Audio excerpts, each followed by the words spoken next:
Assalamualaikum warahmatullahi wabarakatuh. Salam sejahtera bagi kita semua. Yang saya hormati Bapak Wakil Bupati dan yang saya hormati Ibu Erliana Esos MSI dari Biro Infrastruktur dan Sejarah Sedang Jawa Tengah, dan yang saya hormati Bapak Muhammad Aris Nugroho SPD, Kepala Kantor Pengawasan dan Bea Cukai Kudus beserta jajarannya. Yang saya hormati Bapak Sekda, para asisten, dan Bapak Ibu Kepala PD, dan yang saya hormati saya banggakan dari kawan-kawan wartawan, dari kawan-kawan ormas, dari kawan-kawan pengelola media sosial, Facebook, dan yang lain-lain. Hadirin semuanya, tamu-tamu yang berbahagia. Pada kesempatan ini, marilah kita bersama-sama untuk selalu memberikan syukur kepada Allah Subhanahu wa Ta'ala atas nikmat dan karunia-Nya kepada kita, bukannya sehat, sehingga malam ini kita bisa bersama-sama untuk hadir dalam acara ngopi bareng bersama Bupati, Wakil Bupati, yang hari ini ada spesialisasi dari penyelenggara karena ada sumber Bapak Arif. Ini juga asli Rembang, jadi Pak Arif asli Rembang, beliau Kepala Kantor Bea Cukai Kudus ya. Dan yang kedua Bu Bu En, ini perlu dikenal ya, Bu En ini dari Biro Infrastruktur dan SDM di Jawa Tengah, negaranya dari Kominfo. Diselenggarakan ini dalam rangka untuk bagaimana kita bisa tahu tentang apa dan digunakan untuk apa, berapa jumlah BPHJAT di Rembang. Di satu sisi rokok itu membawa dampak yang kurang positif, tapi di sisi lain rokok juga membawa dampak positif untuk kelangsungan hidup berbangsa dan bernegara. Karena cukai rokok ini cukup tinggi, sehingga rentetannya turunannya banyak sekali. Para petani tembakau juga bisa sejahtera karena ada rokok. Oleh karena itu keseimbangan antara yang negatif dan positif ini harus kita kita hitung, jangan sampai terlalu negatif, tetapi jangan sampai nanti kebablasan, sehingga berdampak pada kesehatan. Maka nanti yang punya konten tentu Bapak Arif selaku Kepala Kantor Bea Cukai Kudus, dan yang berkaitan dengan infrastruktur Bu En ini nanti juga akan menyampaikan berkaitan infrastruktur yang ada di Jawa Tengah, khususnya di Kabupaten Rembang. Bapak Ibu dan saudara-saudara semuanya, nanti soal di BPHJAT Pak Arif, Bu En Fatur. Nah, saya ini selaku pembuka saja di Rembang. Kalau kita bicara infrastruktur, ini infrastruktur kesehatan, infrastruktur transportasi, jalan, jembatan, infrastruktur di kelautan, ini perlu ada informasi yang pasti, kebijakan yang nanti bisa diketahui oleh publik, sehingga informasi ini nanti dijadikan pijakan untuk bagaimana publik bisa tahu dan bisa berbicara sesuai dengan fakta yang ada, tidak berbicara tanpa ada dasar.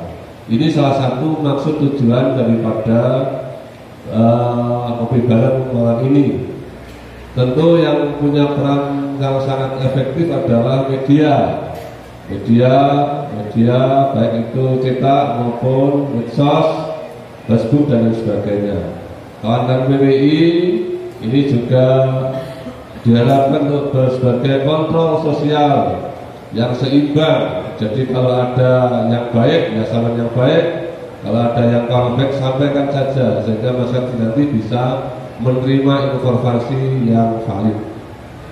Bapak Ibu semuanya, di Rembang infrastruktur khususnya ini yang masih menjadi pembicaraan hangat adalah soal jalan ini, jalan dan jembatan. Di Kabupaten Rembang ada jalan nasional, ada jalan provinsi, ada jalan kabupaten, ada jalan desa.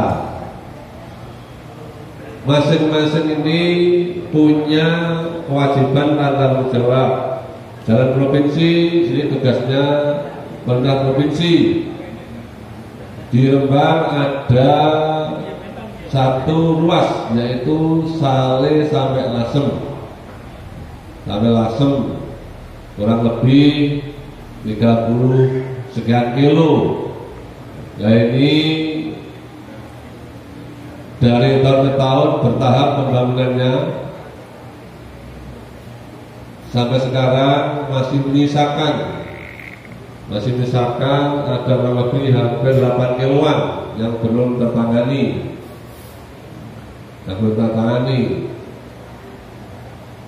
Yang kedua, persoalan lampu penerang jalan ini juga menjadi perbincangan di masyarakat. Lampu jalan ada yang ada jalan nasional, provinsi, kabupaten.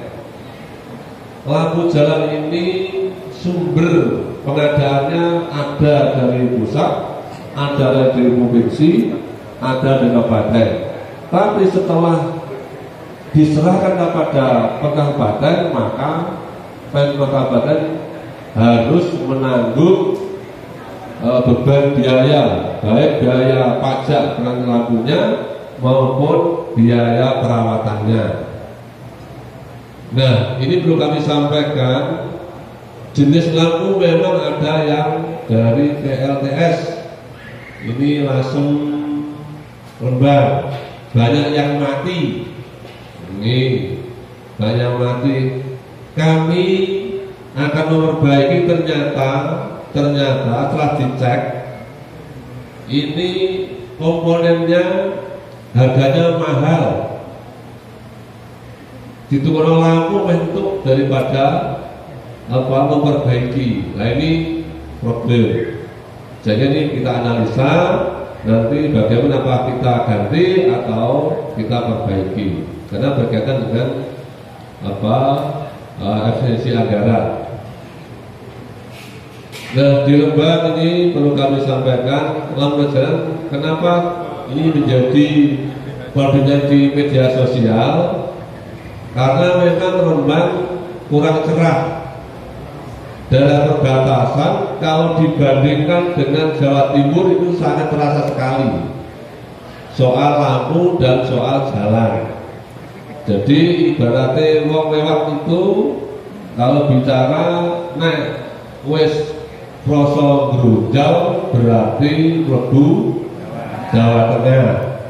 Nek wis napa ketoke peteng berarti Mlebu Jawa Tengah. Ini.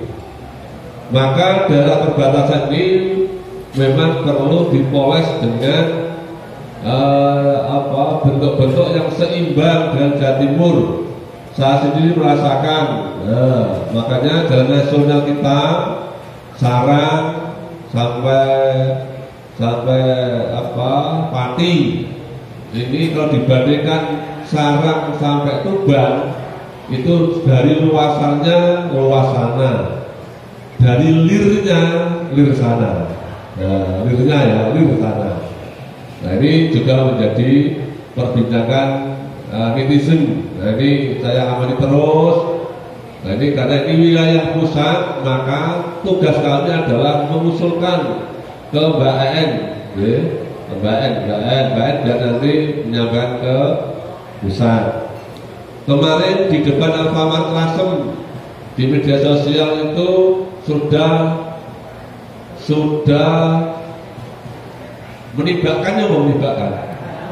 menjatuhkan, sudah menjatuhkan makan korban 10 kecelakaan di sana, hanya satu lubang saja. Nah ini juga kemarin menjadi perbincangan di media sosial. Ini sudah saya sampaikan. Jadi akhirnya karena ada proses dan mekanisme penganggaran, sekarang selubang-lubang DKI batu teh ini loh, beras ya. Nah kemarin saya sudah melakukan itu, tapi kelihatannya kurang tepat. Di media sosial malah berkete Bupati Randy Wisin gitu loh. Tak kasih Pak, tak kasih batu putih itu Pak untuk rumah itu biar tidak joglong. Itu media sosialnya bicaranya Bupati Rembang Randy Wisin. Terus saya akhirnya berubah. Nah ini masukan yang baik. Nah ini daerah Rembang perbatasan, maka mumpung ada pejabat dari provinsi, saya minta untuk supaya diperhatikan, karena memang di provinsi sebelah Jawa Timur ini di perbatasan luar biasa molesnya, mulai jalan sampai perang lampu jalan. Di Rembang soal jalan ini banyak sekali yang akan kita kerjakan tahun ini. Ya, dan yang kita ucap kabupaten, yang provinsi juga ada 3 titik yang dibangun tahun ini, jadi sudah dimulai. Mulai dari perbatasan, kemudian di Karas ini, sebelah Karas, terus di Pamotan, 3 titik itu sudah dimulai, ini di provinsi. Kemudian yang kabupaten ini sedang proses untuk kita lelang. Banyak sekali ruas-ruas yang kita bangun, Pamotan Celangapan, kemudian Sulang Banyuurip, Pamotan Gulem, kemudian Sumber sampai Kaliori, ini juga akan kita bangun. Kemudian kota, pasar ke barat, pasar ke utara, pasar ke selatan. Tahun ini kita bangun semua soal jalan, ditingkatkan dan dilebarkan. Ini soal jalan, jembatan juga kita perbaiki, meskipun belum sempurna, tetapi saya kira sudah hampir baik semua untuk tahun ini. Kata medsos, mau ngomong nggak pernah bukti ini. Nah ini saya akan membuktikan tahun ini, insya Allah. Mas Musa ada Mas Musa itu? Mas Lobo ya, PWI ya. Ya memang kalau yang namanya aspal kena hujan itu sudah pasti akan luluh ya, luluh. Sehingga ini perlu ada pemberitaan yang seimbang, jangan terus hari ini rusak besok harus diperbaiki, karena menggunakan uang pemerintah ini ada prosesnya, ada cara penggunaannya. Bapak Ibu semuanya, Kemudian yang paling mengerikan hari ini adalah penyakit hewan sapi, penyakit mulut dan kuku. Ya, kuku itu PMK. Hari ini pertanggal 6 ada 1657 yang kena PMK dan penyebarannya sangat cepat sekali. Ini yang harus ada penanganan spesial dan khusus agar penyebaran PMK ini tidak menjadi-jadi. Kami dari pemerintah kabupaten sudah koordinasi dengan pihak provinsi untuk bagaimana penanganan yang jitu agar penyebaran ini tidak menjadi-jadi.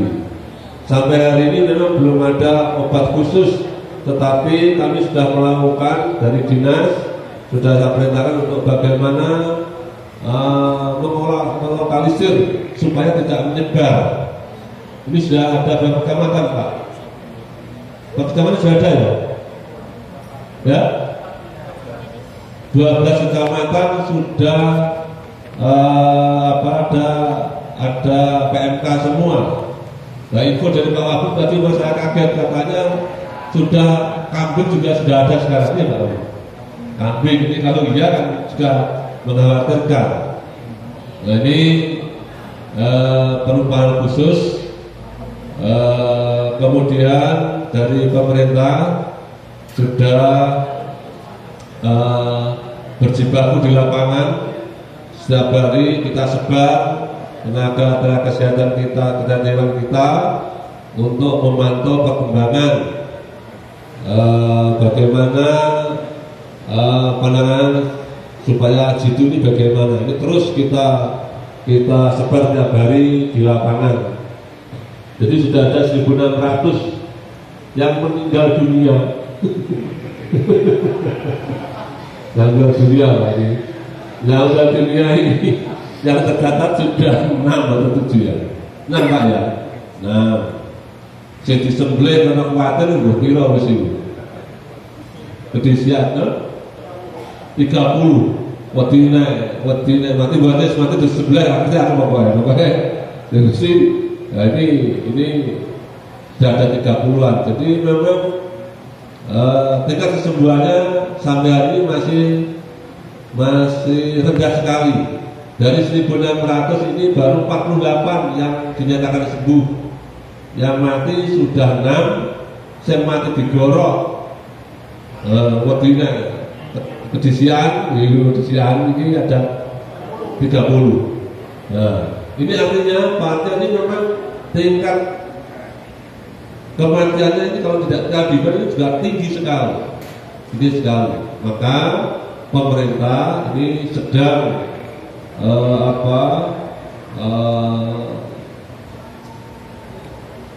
bersama-sama untuk menangani ini. Kota Provinsi Pak Gubernur sudah perintah supaya ada penanganan khusus dan Pemkab Rembang sudah melakukan, salah satunya adalah bagaimana penyemprotan seperti kemarin itu vaksin COVID disinfektan, jadi disemprot ini kandang-kandang, terus pasar sapi juga sudah disemproti semua dan diliburkan, sudah 2 minggu ya diliburkan, dan akan kita terus liburkan sampai batas waktu yang belum bisa ditentukan, karena kita akan melihat sejauh mana perkembangan daripada PMK yang ada di Kabupaten Rembang ini. Bapak Ibu semua, kalau soal COVID kita sudah beberapa minggu sudah zero, ini tidak ada, sehingga apa yang menjadi keinginan masyarakat, aktivitas baik seni budaya maupun yang lain sudah kita buka semua. Jadi selawatan, ketoprak, wayang. Kalau dangdutan di tempat terbuka masih masih antara ya dan tergantung nanti pihak kepolisian. Jadi kalau dangdut, tapi kalau ketoprak, layang, selawatan ini sudah diperbolehkan. Kenapa dangdut? Karena dangdut itu rawan tentang ketertibannya, sehingga bukan kita itu berarti membedakan, tetapi faktanya seperti itu. Jadi kepolisian ini juga masih mempertimbangkan kalau dangdut di tempat yang terbuka. Bapak Ibu semuanya, jadi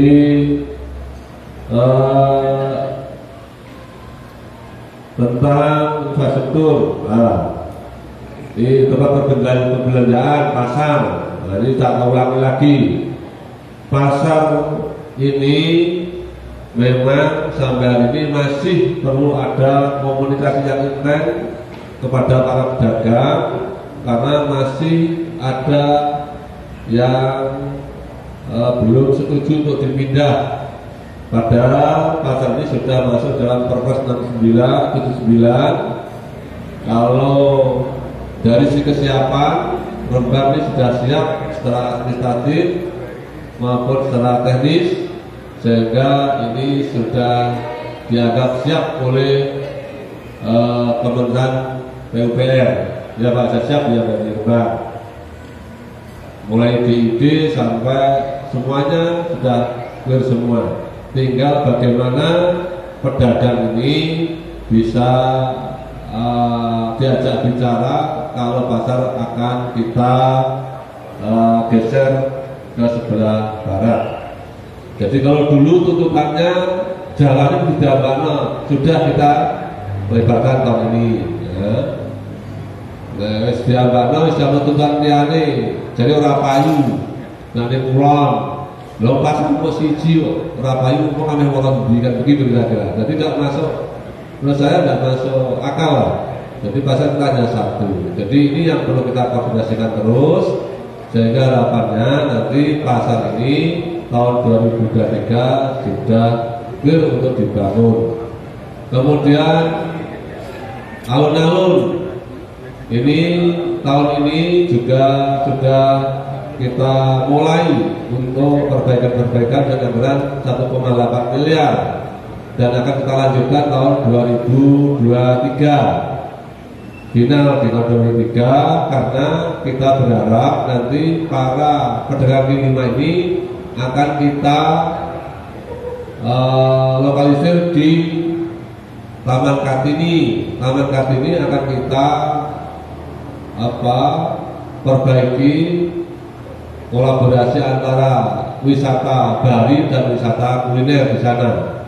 Akan kita tempat di sana, dan sementara anggarannya 43 miliar. 43 miliar. Kok juta? 43 miliar. Ini saya minta dukungannya kawan-kawan dari YouTuber, netizen dan para pegiat ini media sosial. Saya minta dukungannya. Mudah-mudahan nanti alun-alun kita sudah merancang alun-alun harus bersih, taman ini menjadi moncer, pasar iso pindah, bekas pasar tangguh, penataan kota. Ini Rembang sudah menjadi kota beneran nanti. Hari ini kita melihat Rembang kotanya di mana tidak kelihatan. Di mana kota Rembang? Tidak ada dong. Nah ini kalau nanti kita tidak ada keberanian untuk membuka pintu, ya pasti ketinggalan dengan Lasem nanti. Lasem ini sudah ada kota pusaka, kemudian sudah itu topnya. Jadi makanya saya ingin ibu kota kabupaten ini, ya ibu kota ini supaya tidak ketinggalan. Maka pasar Taman Kartini, alun-alun ini titik-titik untuk memperlihatkan bahwa Rembang akan jadi kota. Jadi sudah kita rancang itu. Sayang ini loh, pasar ini dan dipindah. Pokoknya saya itu akan memperlihatkan bahwa Rembang menjadi kota betulan. Saya ini dibeli kota ini bisa beli rawon, alun-alun itu. Nah, tidak ada petanya. Sehingga bagaimana ke depan ini masyarakat punya tempat-tempat yang bisa untuk komunikasi dengan baik, dengan santai. Nah, ini kan tidak ada kita ini. Di mana kita? Makanya bekas pasar nanti akan kita jadikan tempat terbuka yang di situ bisa dipakai untuk sosialisasi masyarakat, antar masyarakat dan antar warga masyarakat. Jadi itu cita-cita Pemkab Rembang. Saya Pak Wakil, misi ini akan kita terus kita kembangkan agar selama periode ini Rembang yang sudah kita ciptakan Rembang gemilang. Itu kita minta dukungannya, betul ini. Kalau alun-alun, pasar, Taman Kartini ini bisa rubah, itu Rembang sudah jadi kota pura. Tahun ini kita kemarin tadi saya sampaikan Rembang peteng gedeg, ya wes apa tapi besok Padang Jinglang. Tahun ini sudah kita mulai lampu penerangan jalan ini di kota sudah ada 267 titik yang kita tempatkan di kota ini. Jadi mulai jalan nasional sampai jalan lingkarnya sampai jalan protokolnya. Ini ada 267 titik lampu yang kita tempatkan di kota pada tahun ini. Dan akan kita sambung nanti tahun berikutnya. Jadi Rembang naik saiki peteng gedeg, insya Allah 2023 nanti Padang Jinglang. Semuanya ngomongnya Bloko Suto, ngomong besok. Jadi kita ada mengada-ada ini yang akan kita kerjakan. Bapak Ibu semuanya berkaitan dengan birokrasi. Ini wacana atau apa saya belum tahu. Tapi yang jelas peraturan pemerintah sudah turun bahwa tahun 2023 pegawai pemerintah itu hanya ASN dan P3K, tidak ada yang lain. Ini peraturan pemerintah. Meskipun belum disosialisasikan, tetapi ini sudah keluar, sehingga nanti ini menjadi problem daerah juga. Karena apa? Karena THL kita ini 1.600-an. 1.600 belum guru GTT ya, guru GTT ribuan juga. Nah, ini kalau pegawai pemerintah dibatasi hanya 2 itu ya sudah, nanti ada dinas kabit gak duwe anak buah apa meneh kasih. Nah gitu kira-kira. Nah ini problem kita. Yang diperbolehkan hanya melalui outsourcing itu hanya kebersihan ya, kemudian pengamanan. Jadi satpol ini masih bisa Pak. Kebersihan ya masih bisa. Misalnya satu lagi Pak, sopir. Kalau kan bapak sopir masih bisa itu menjadi pegawai pemerintah. Kalau saya itu tidak bisa apa ya. Nah ini 2 tugas harus jalan. Ini problem Pemkab dan ini saat ini nasional mungkin. Sama saya, Rembangnya ada 1.600-an THL. Ini kalau digusur dengan PP itu sudah nanti banyak kabit yang tidak punya staf, apalagi yang lain ya. Jadi ini problem kita. Bagaimana pelayanan kita nanti? Nah ini akan kita koordinasikan. Nanti Mas Afan BKD tentu menjadi leading sektor yang bisa mempelopori bagaimana mengatur PP ini supaya di birokrasi tidak terjadi gaduh, di pelayanan juga tidak terjadi berkurang. Nah ini monggo nanti Pak Sekda, Pak Afan dan Kepala BD saya minta untuk selalu menyiapkan konsep agar 2023 dan PP ini kita sudah siap. Ini di birokrasi. Jadi itu Pemkab yang sedang dan akan dilakukan oleh Pemkab. Jadi nanti soal di BHJAT, soal yang lain dari beliau sebagai narasumber yang berkompeten. Setelah itu dengan ucap Bismillahirrahmanirrahim, mobil bareng saya akan dibuka. Terima kasih. Assalamualaikum warahmatullahi wabarakatuh. Terima kasih Bapak Bupati untuk sambutannya. Dan tentunya tadi beberapa disampaikan beliau, seperti saya menilai Bupati ini membangkitkan semangat ya. Ada tadi kalimat nibakno. Dan ada beliau tahu nibakno itu betul memancing jenengan supaya tetap semangat. Bagaimana kecerdasan dari warga Rembang dengan pancingan-pancingannya. Ini humanisme dari Bupati Rembang kita. Tepuk tangan untuk Bapak Bupati Rembang Gemil.